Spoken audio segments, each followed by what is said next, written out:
अच्छा, तो आज की क्लास में गूगल पेज स्पीड टेस्ट हम करेंगे। ठीक है, जिसके थ्रू हम देखते हैं कि हमारी वेबसाइट की स्पीड क्या है, परफॉर्मेंस क्या है, एसईओ स्कोर क्या है। वो हमें सारी जो भी डिटेल्स होती हैं वो हमें गूगल पेज स्पीड टेस्ट के बाद पता चल जाती हैं। ठीक है, पेज स्पीड टेस्ट करने के काफ़ी सारे टूल्स आते हैं। एक गूगल का अपना आता है ऑफिशियल, और बाकी डिफरेंट कंपनीज़ ने भी स्पीड टेस्टिंग के टूल बनाए हुए हैं। और उसके बाद हम देखेंगे कि अगर कोई एरर आ रहा है तो हम अपनी वेबसाइट को उसके मुताबिक ठीक कैसे कर सकते हैं। और अपनी वेबसाइट को अगर एरर हमें नहीं भी शो हो रहा, फिर भी हमें एक पता होना चाहिए कि जब हम वेबसाइट बनाते हैं तो हमारी वेबसाइट में किस तरीके से हम उस बेस्ट प्रैक्टिस को लेके चलें, ताकि हमारी वेबसाइट जो है वो प्रॉपरली ऑप्टिमाइज्ड हो और उसकी स्पीड और उसकी क्वालिटी वो सारी चीज़ें आपकी अच्छी हों। ठीक है, और फिर हम देखेंगे कि बैकलिंक्स लेने के लिए हम गेस्ट पोस्टिंग वगैरह कैसे कर सकते हैं। वैसे तो ये हमारा बैकलिंक के टॉपिक में कवर हो जाना चाहिए था, वहाँ से हमसे स्किप हो गया था। तो हम इसमें देख लेंगे, सिंपल सी एक चीज़ है कि अगर हमने बैकलिंक्स किसी वेबसाइट से लेना है तो गेस्ट पोस्टिंग के थ्रू हम उनको ईमेल करके, हम उनसे रिक्वेस्ट करके, या उनके लिए हम एक आर्टिकल वेबसाइट के लिए लिख के बीच में अपना लिंक हम ले सकते हैं। उनके लिए क्या फ़ायदा होगा, उनके लिए ये फ़ायदा होगा कि उनको हमारा आर्टिकल मिल जाएगा वेबसाइट पर पब्लिश करने के लिए, और हमें उनसे ये फ़ायदा होगा कि हमें उनसे एक बैकलिंक मिल जाएगा। तो ये चीज़ें हम आगे जाके करते हैं। तो पेज स्पीड टेस्ट क्या होता है, उसके लिए हम जाते हैं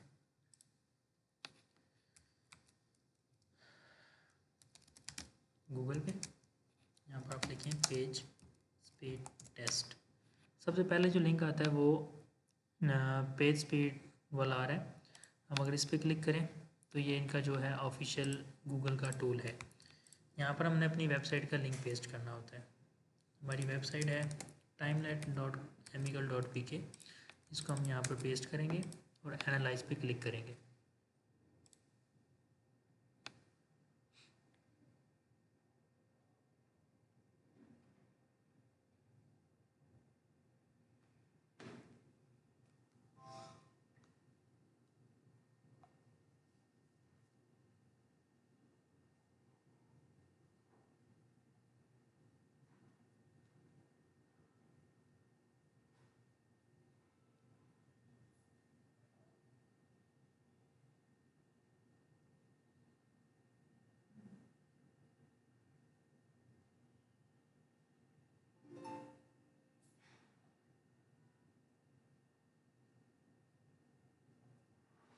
ये देखें, मोबाइल के लिए और डेस्कटॉप के लिए कल मैंने आपको बताया था लेक्चर में कि मोबाइल के थ्रू जो है वो 95% लोग जो हैं वो मोबाइल के थ्रू ही आपकी वेबसाइट को देख रहे होते हैं।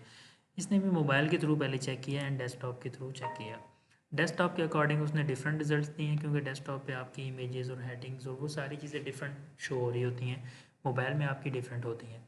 मोबाइल के अकॉर्डिंग वो हमें परफॉर्मेंस स्कोर बता रहा है 62। ठीक है, एक्सेसिबिलिटी वो बता रहा है 90, बेस्ट प्रैक्टिसेस बता रहा है 100, एसईओ स्कोर बता रहा है 85। अब इन चारों का मतलब क्या है। परफॉर्मेंस होती है आपकी वेबसाइट की स्पीड, इसकी ओपनिंग स्पीड, और जो भी परफॉर्मेंस से रिलेटेड चीज़ें हैं वो आपकी परफॉर्मेंस स्कोर में पता चल रही होती हैं। एक्सेसिबिलिटी होती है कि ये वेबसाइट जो डिसेबल्ड पर्सन है, डिसेबल्ड क्या होते हैं, जैसे आजकल जो बाहर की वेबसाइट्स हैं ना, जैसे एक वेबसाइट है एलिमेंटर। अगर कोई बंदा है जिसकी जो सही से देख नहीं सकता, कुछ होते हैं कलर ब्लाइंड होते हैं। कलर ब्लाइंड का आपको पता है, कलर ब्लाइंड होते हैं कि अगर आप उनको कोई ब्राउन कलर दिखाओगे ना तो उनको ब्राउन नज़र नहीं आ रहा होगा, बाकियों को ब्राउन नज़र आ रहा होगा, उसको देखने में वो हो सकता है रेड नज़र आए या ग्रीन नज़र आ रहा होगा। उसके वो अल्लाह ताला की तरफ से एक वो ऐसी चीज़ है, कलर ब्लाइंडनेस होती है चीज़ें, तो वो उनको कलर डिफरेंट होते हैं। तो उसके अकॉर्डिंग भी आप अगर अपनी वेबसाइट को सही बनाना चाहते हो, एक्सेसिबल बनाना चाहते हो, तो ताकि हर तरह का बंदा आपकी वेबसाइट को यूज़ कर पाए। कुछ होते हैं जिनकी नज़र कमज़ोर होती है, उनके लिए आपको बोल्ड करके शो करनी पड़ती हैं चीज़ें, ये छोटे टेक्स्ट उनको नज़र नहीं आते। ये देखो इन्होंने एक्सेसिबिलिटी का ऑप्शन डाला हुआ है यहाँ पर। ये देखो बिगर टेक्स्ट, अगर मैं यहाँ से ये कर दूँगा तो देखो कितना बड़ा टेक्स्ट हो गया सारा। यानी कि अब ये वेबसाइट एक्सेसिबल है डिसेबल्ड पर्सनस के लिए भी। अब ये इनकी वेबसाइट का स्ट्रक्चर चेंज नहीं हुआ, आप ओपन करोगे तो आपको नॉर्मली शो होगी। ये सिर्फ जो बंदा पढ़ने आया ना उसको पढ़ा नहीं जा रहा। आपने पुराने वक्तों में देखा होगा कि एक मैग्नीफाइंग ग्लास होता था, जब बंदे अखबार पढ़ते थे ऐसे आँख के सामने ऐसे रख लेते थे और ऐसे पढ़ते थे उस शीशे के थ्रू, जिसमें जूम होकर नज़र आता था। वो भी एक एक्सेसिबिलिटी की टाइप थी। अभी इसमें आप देखो कंट्रास्ट, कंट्रास्ट में इंक्रीज़ कर दूँगा तो देखो कलर चेंज हो गए। तो यानी कि हर तरीके से हम अपनी वेबसाइट को ग्रे स्ट्रक्चर और वो सारी चीज़ें करके देख सकते हैं। समझ आ रही है। तो ये होती है एक्सेसिबिलिटी, यानी कि हमारी वेबसाइट भी एक्सेसिबल है, हर बंदा इसको पढ़ सकता है। टेक्स्ट, वो जो मैंने कल आपको एक एरर बताया था, text is too small to read, वो वाला ऑप्शन अगर होता तो फिर हमारी एक्सेसिबिलिटी स्कोर कम हो जाता। क्यों? क्योंकि वो इजीली पढ़ा नहीं जा रहा टेक्स्ट।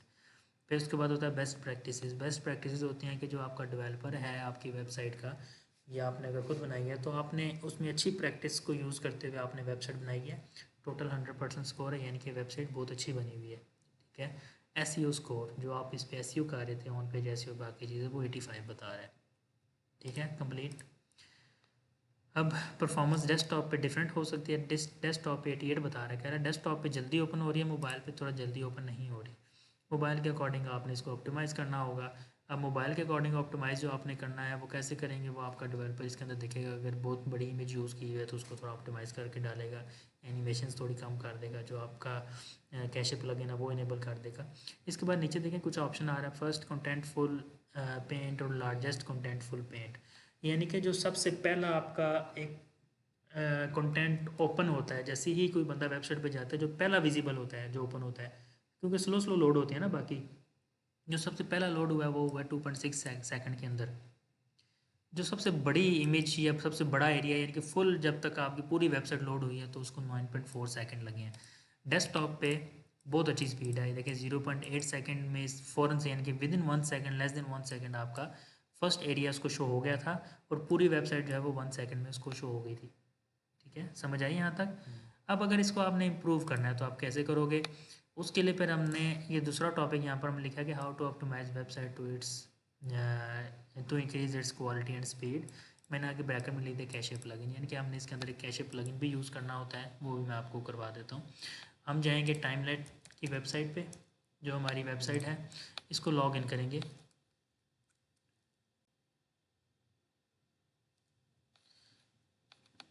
लॉग इन करने के बाद ऐड न्यू प्लगइन। प्लगइन होता है कि हमने अपनी वेबसाइट में कोई एक्स्ट्रा फंक्शनैलिटी ऐड करनी है, तो उसके लिए हमें प्लगइन यूज़ करना पड़ता है। जैसे ऐप्स होती हैं, अभी आप नया फ़ोन लेते हो तो आपके पास व्हाट्सएप इंस्टॉल हुआ हुआ नहीं मिलता, आप प्ले स्टोर में जाके व्हाट्सएप डाउनलोड करते हो, फिर आपकी फ़ोन में आ जाता है। आपकी वेबसाइट के अंदर अगर आपका कोई ऐसा फंक्शन है जो नहीं है, व्हाट्सएप कॉन्टैक्ट वाला बटन नहीं आ रहा होता, वो डालना है, तो उसके लिए आप प्लगइन में व्हाट्सएप ऐड करते हो। समझो ये आपका एक गूगल वो है, प्ले स्टोर है जहाँ से आप ऐप्स डाउनलोड कर रहे हो, ऐप्स का नाम इन्होंने प्लगइन्स रखा हुआ है। अब यहाँ पर हम सर्च करेंगे कैशे। कैशे सर्च कर लो तो जो जो इससे रिलेटेड प्लगइन्स हैं वो भी सामने आ जाएंगे, प्लस आप अगर किसी प्लगइन का नाम याद है डायरेक्टली आप वो नाम भी सर्च कर सकते हो। ये देखो इस प्लगइन के 7 मिलियन प्लस डाउनलोड्स हैं, 1 मिलियन 1 मिलियन 1 मिलियन। मैं ये वाला यूज़ करता हूँ नॉर्मली। एक इससे भी अच्छा आता है, वो है WP रॉकेट, वो पेड है, वो फ्री में देखा यहाँ पर शो भी नहीं हो रहा, तो वो भी हम यूज़ करें, लेकिन वो पेड होता है, वो बहुत अच्छा है। अब ये ऑलरेडी मैंने इसको इंस्टॉल पे क्लिक किया था और इसको एक्टिवेट कर लिया। इंस्टॉल एंड एक्टिवेट करो तो यहाँ पर ये लाइट स्पीड कैशे आ जाता है आपका, समझ आ गई।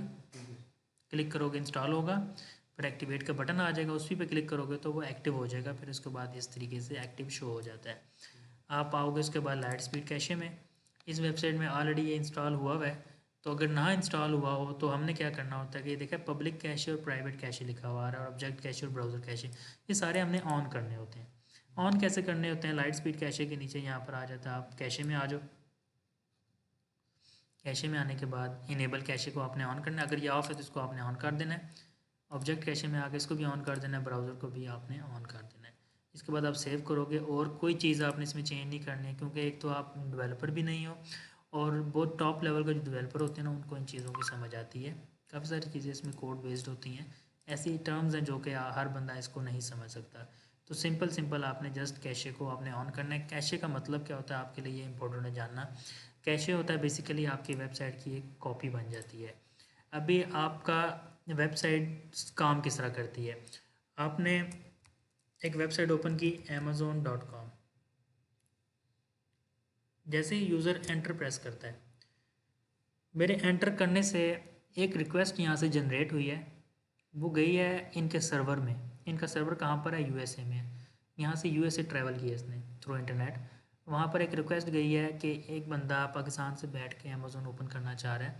उसने उस सर्वर में से अमेज़ोन ढूंढा, अमेज़ोन वापस से रिक्वेस्ट मेरे लैपटॉप पे उसने शो की, और ये वेबसाइट ओपन होगी। ठीक है, इस तरीके से आपकी वेबसाइट की जो है वो चीज़ें काम करती हैं।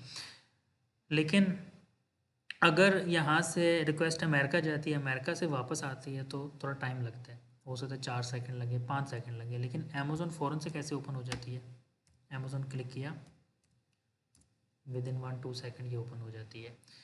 अब हर दफ़ा ये मेरी रिक्वेस्ट उधर नहीं जा रही अमेरिका, मेरे लैपटॉप के अंदर ही इसकी एक कॉपी, इसकी फाइल्स की कॉपी बन गई है।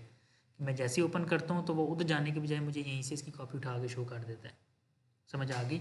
इसको हम बोलते हैं कैशे। और एक और चीज़ इसमें यूज़ होती है CDN, content delivery network. Cloudflare आपने काफ़ी जगहों पे देखा होगा, लोग यूज़ करते हैं। ये क्या होता है क्लाउडफ्लेयर? बेसिकली मैं आपको मैप के थ्रू समझाता हूँ हाउ CDN वर्क्स। ठीक है, आपके सामने अगर डायग्राम आएगी तो आपको ज़्यादा इजीली समझ आ जाएगी।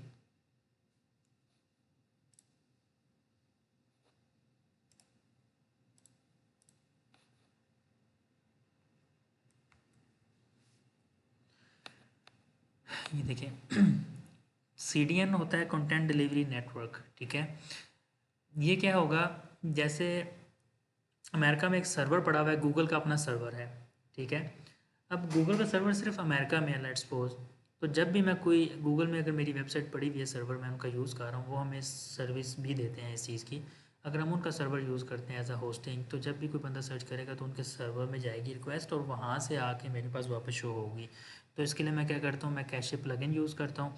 कैशे प्लगइन यूज़ करने से क्या होता है कि ये देखें, ये आपका ओरिजिनल सर्वर US में पड़ा हुआ है, ये UK का कैश सर्वर पड़ा हुआ है, ये आपका हो गया जर्मनी का, ये आपका हो गया इंडिया, ये हो गया आपका पाकिस्तान। ठीक है, 4 सर्वर हैं। यहाँ से UK से जो बैठ के जो लोग सर्च कर रहे हैं, हर दफ़ा वो सर्वर में जाएंगे, सर्वर से रिक्वेस्ट वापस आएगी, बहुत टाइम लगेगा। ठीक है, ये अमेरिका में, UK में ट्रैवल डिस्टेंस ज़्यादा है, तो 4-5 सेकंड में अगर वेबसाइट ओपन हो रही है तो उसके बीच में हमारी एक फ़ाइल की कैश बन जाती है। तो जब भी लोग सर्च करते हैं तो वो डायरेक्ट सर्वर तक नहीं जाते, वो UK के अंदर ही जो उनकी कैश की फाइल्स पड़ी हैं वहीं से उनको रिक्वेस्ट वापस आ जाती है। ओपन किया, साथ ही UK में से ही जो उसकी कॉपीज़ पड़ी हैं वहीं से उसको वापस दिखा दी जाती हैं, तो सर्वर तक नहीं जाना पड़ता। अब यहाँ से बैठ के इतना दूर से रिक्वेस्ट जो आएगी, इस कैशे ने सारा ही चीज़ उठा के अपने पास रख ली है नज़दीक, जर्मनी में ही, समझे ये जर्मनी का पड़ा हुआ है। तो यहाँ से जब जर्मनी से कोई बंदा सर्च करेगा तो वो इसी में से ही उसको शो करवा देंगे। तो यानी कि हर लोकेशन पे उनके नज़दीक उनकी कॉपीज़ बन जाती हैं। कोई भी बंदा सर्च कर यहाँ से उठा लेगा। क्या हुआ? हाँ, उस इलाके में, उस कंट्री में। अभी मैं पाकिस्तान में बैठा हूँ ना, मेरे पास इनकी कैशे फाइल्स शो हो रही हैं। अब जब भी मैं रिक्वेस्ट सेंड करता हूँ amazon.com देखना चाहता हूँ, तो मेरी ये रिक्वेस्ट अमेरिका नहीं जाती, जो इनका यहाँ पर कैशे यूज़ हो रहा है ना, उसके थ्रू मेरी रिक्वेस्ट मुझ तक पहुँच रही है।